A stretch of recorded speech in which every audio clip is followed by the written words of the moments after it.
നമസ്കാരം. കോടതി കുറ്റവിമുക്തനാക്കിയ ഒരാളെ മുമ്പെങ്ങുമില്ലാത്ത വിധത്തിൽ ഇങ്ങനെ കടിച്ചു കുടയുന്നത് കണ്ടിട്ടുമില്ല, കേട്ടിട്ടുമില്ല. തങ്ങളെ വേടനെന്നൊരുത്തൻ കടിച്ചുകുടഞ്ഞെന്ന് രണ്ട് സ്ത്രീകൾ പരാതിപ്പെട്ടിട്ടും വീണ്ടും ആ പീഡനവീരനെ ചേർത്തു പിടിച്ച പേക്കോലങ്ങളാണ് ദിലീപിനെതിരെ കുരച്ചുകൊണ്ടേയിരിക്കുന്നത്. വേടന്റെയും ദിലീപിന്റെയും കാര്യത്തിൽ അവർക്ക് രണ്ടുതരം ന്യായീകരണങ്ങളാണ്. TP ചന്ദ്രശേഖരനെ അടക്കം വെട്ടിനുറുക്കിക്കൊന്ന കൊലയാളികളെ രക്തഹാരമിട്ട് ജയിലിലേക്ക് അയച്ച നാടാണിത്. വിളിക്കാത്തിടത്തേക്ക് വലിഞ്ഞുകയറി ചെന്ന് ഒരു പാവം മനുഷ്യനെ മരണത്തിലേക്ക് തള്ളിവിട്ട സഖാത്തിക്ക് വേണ്ടി മുറവിളി കൂട്ടിയവരുടെ നാടാണിത്. എതിർ പാർട്ടിയിലുള്ളവനെ വെട്ടിനുറുക്കിക്കൊന്നവർക്ക് വീരപരിവേഷം നൽകുന്നവരുടെ നാടാണിത്. ആ നാട്ടിലാണ് 8 കൊല്ലം വേട്ടയാടപ്പെടുകയും ഒടുവിൽ കുറ്റവിമുക്തനാക്കപ്പെടുകയും ചെയ്തവനെ കൊല ചെയ്യുന്നത്. ചുക്കെന്ന് പറഞ്ഞാൽ കൊക്കെന്ന് കേട്ട് കക്കൂസ് എന്ന് പറയുന്ന വിഡ്ഢി കൂശ്മാട്ടങ്ങൾ പോലും പറയുന്നു അതിജീവിതയ്ക്കൊപ്പം. ദിലീപ് എന്റെയോ വിധിന്യായത്തെ അനുകൂലിക്കുന്നവരുടെയോ ബന്ധുവോ സുഹൃത്തോ അല്ല. 2017 ഈ സംഭവം നടന്നപ്പോൾ മുതൽ വനിതാ ജഡ്ജി വേണമെന്നും വനിതാ ജഡ്ജിയെ മാറ്റണമെന്നും ആവശ്യപ്പെട്ട് അതിജീവിത കോടതിയെ സമീപിച്ചതും ബാലചന്ദ്രകുമാറിന്റെ രംഗപ്രവേശവും ഈ കേസിൽ മാധ്യമങ്ങൾക്ക്, പ്രത്യേകിച്ച് റിപ്പോർട്ടർ ചാനലിനും നികേഷ് കുമാറിനുമുള്ള അമിത താല്പര്യവും ഭാഗ്യലക്ഷ്മി ഉൾപ്പെടെയുള്ളവർ നടത്തുന്ന പ്രഹസനങ്ങളും പൾസർ സുനിയുടെ സാമ്പത്തിക സ്രോതസ്സിനെ കുറിച്ചുള്ള സംശയവും മഞ്ജു വാര്യരുടെ മൊഴികളിലെ വൈരുദ്ധ്യവും ഒക്കെ കൂട്ടി വായിക്കുമ്പോൾ ഒരു സാധാരണ മനുഷ്യന്റെ യുക്തിക്ക് പോലും സംശയങ്ങൾ തോന്നാം. അത്രയുള്ളൂ. കേസിലെ 2ാം പ്രതിയായ മാർട്ടിന്റെ വാദം ആരും മുഖവിലേക്കെടുക്കുന്നില്ല. തന്റെ മൊഴി കോടതിയിൽ എത്തിയിട്ടില്ലെന്ന് മാർട്ടിൻ തന്നെ വീഡിയോയിലൂടെ പറയുന്നുമുണ്ട്. ആ മൊഴി അന്വേഷിക്കേണ്ട, ആ മൊഴിക്ക് വിലയുമില്ല. പക്ഷേ കേസിലെ 1ാം പ്രതിയും ക്രിമിനൽ പശ്ചാത്തലമുള്ളയാളുമായ പൾസർ സുനി ജയിലിൽ നിന്ന് ഒരു കത്തെഴുതിയാൽ ദിലീപ് പ്രതിയായി. പീഡിപ്പിക്കപ്പെട്ട ശേഷം നടി ഓടി വന്നു കയറിയത് സംവിധായകനും നടനുമായ ലാലിന്റെ വീട്ടിലേക്കാണ്.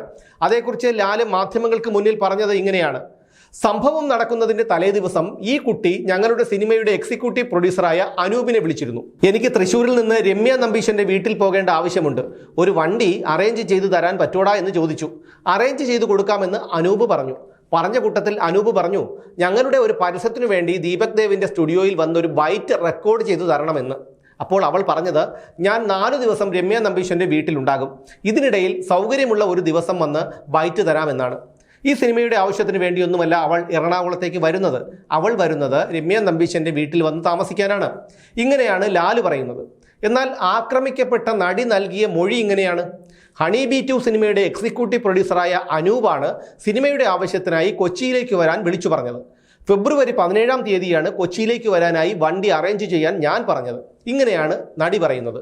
അപ്പോൾ ലാലും നടിയും പറയുന്നതിൽ തന്നെ പൊരുത്തക്കേടുകളുണ്ട്. രമ്യ നമ്പീശന്റെ വീട്ടിൽ വന്ന് താമസിക്കാനാണ് നടി വന്നത് എന്നാണ് ലാല് പറയുന്നത്. സ്വാഭാവികമായും ഉണ്ടാകുന്ന ഒരു സംശയം, നടിക്ക് സ്വന്തമായി കാറില്ലേ?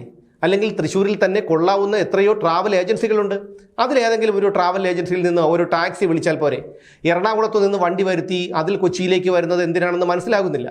പിന്നെ ലാല് പറയുന്നത് ഇങ്ങനെയാണ്: ഗോവയിൽ ഒരു ദിവസത്തെ ഷൂട്ടിംഗ് ഉണ്ടായിരുന്നു. ഷൂട്ടിംഗ് ഒക്കെ കഴിഞ്ഞതിന് ശേഷം പിന്നീട് ഒരു ദിവസത്തെ ഷൂട്ടിംഗ് കൂടി ഗോവയിൽ ബാക്കിയുണ്ടായിരുന്നു. ആ ഷൂട്ടിന് എല്ലാവരും ഫ്ലൈറ്റിലും ട്രെയിനിലും ഒക്കെ ആയിട്ടാണ് ഗോവയിലേക്ക് പോയത്.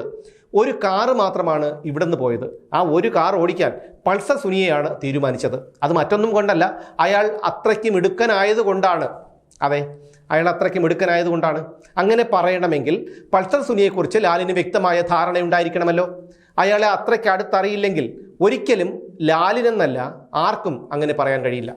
എന്നാൽ ഇപ്പോൾ അതിജീവിതയ്ക്കൊപ്പം നിൽക്കുന്നു എന്ന് പറയപ്പെടുന്ന ഭാഗ്യലക്ഷ്മി പറയുന്നത് ഇങ്ങനെയാണ്: അപ്പോഴാണ് സുനി കയറിയത്. അയ്യോ, എനിക്ക് ഈ ചേട്ടനെ നന്നായിട്ട് അറിയാമല്ലോ. അപ്പോൾ ഞാൻ ചോദിച്ചു, എങ്ങനെയാണ് നിനക്ക് ഇവനെ അറിയാവുന്നത് എന്ന്. ഹണി ബി 2 സിനിമയുടെ ഷൂട്ടിംഗ് നടന്നത് ഗോവയിലായിരുന്നു. ഗോവയിൽ പ്രൊഡക്ഷന്റെ വാഹനം 1 മാസത്തോളം ഓടിച്ചിരുന്നത് പൾസർ സുനിയായിരുന്നു. ആ സിനിമയിൽ ഈ അതിജീവിത അഭിനയിച്ചിരുന്നു. അപ്പോൾ അവർക്ക് എങ്ങനെ സുനിയെ അറിയാതിരിക്കും? മഞ്ജു വാര്യരുടെ മൊഴിയും കോടതിയിൽ പൊളിഞ്ഞു. കോടതിയിൽ മഞ്ജു വെളിപ്പെടുത്തിയ പല കാര്യങ്ങളും അന്വേഷണ സമയത്ത് അവർ പറഞ്ഞിരുന്നില്ലെന്ന് കോടതി കണ്ടെത്തി. ദിലീപുമായുള്ള വിവാഹമോചനത്തെക്കുറിച്ചുള്ള ചോദ്യങ്ങൾക്ക് പോലും മഞ്ജുവിൻ്റെ മറുപടി ഓർമ്മയില്ല എന്നായിരുന്നു. തൻ്റെ ജീവിതത്തിലെ ഏറ്റവും പ്രധാനപ്പെട്ട ഒരു കാര്യം ഓർമ്മയില്ലെന്ന് പറയുന്നത് എങ്ങനെയാണ് വിശ്വസിക്കാൻ കഴിയുന്നത്? മ്യൂച്വൽ ഡിവോഴ്സ് പെറ്റീഷൻ കൊടുത്തത് മഞ്ജു ആയിരുന്നു. അതുപോലും അവർക്ക് ഓർത്തെടുക്കാൻ കഴിഞ്ഞില്ലത്രേ.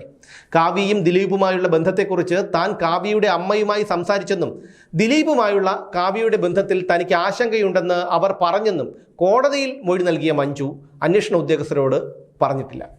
ദിലീപിന്റെ അഭിഭാഷകനായ രാമൻ പിള്ളയുടെ പല ചോദ്യങ്ങൾക്കും ഒന്നുകിൽ ഓർമ്മയില്ല അല്ലെങ്കിൽ അറിയില്ല എന്നുള്ള തരത്തിലായിരുന്നു മഞ്ജുവിന്റെ മറുപടി.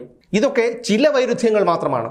ഒന്നാം പ്രതിയുടെ കത്ത് മുഖവിലേക്ക് എടുക്കുക, രണ്ടാം പ്രതി പറയുന്നത് അവഗണിക്കുക. ഇതിനു പുറമെയാണ് മുമ്പ് എങ്ങും കേട്ടിട്ടില്ലാത്ത കണ്ടിട്ടില്ലാത്ത തരത്തിലുള്ള സൈബർ ആക്രമണം. സംഭവത്തിലെ മേഡം ആരാണെന്ന് അന്വേഷിക്കണമെന്നോ സംഭവത്തിലെ യഥാർത്ഥ ഗൂഢാലോചനക്കാർ ആരാണെന്ന് അന്വേഷിക്കണമെന്നോ അതിജീവിതയ്ക്കൊപ്പം എന്ന് വിളിച്ചു പോകുന്ന ഒരാൾ പോലും പറയുന്നില്ല. ഒന്നാം പ്രതിയെക്കുറിച്ചോ ശിക്ഷിക്കപ്പെട്ട മറ്റു പ്രതികളെക്കുറിച്ചോ ഇവർ പറയുന്നില്ല. ഇവർ പറയുന്നത് ദിലീപിനെ മാത്രമാണ്. ഇത് കേൾക്കുന്ന ഏതൊരാൾക്കും അറിയാം, ഇവരിങ്ങനെ വെപ്രാളം പിടിക്കുന്നുണ്ടെങ്കിൽ അതിനു പിന്നിൽ ഇവർ ഭയപ്പെടുന്ന എന്തോ ഉണ്ട്. ഒരുപക്ഷെ നിയമ നടപടികളുമായി ദിലീപ് മുന്നോട്ട് പോയാൽ അത് തങ്ങൾക്ക് ദോഷം ചെയ്യുമെന്നും അവർക്കറിയാം.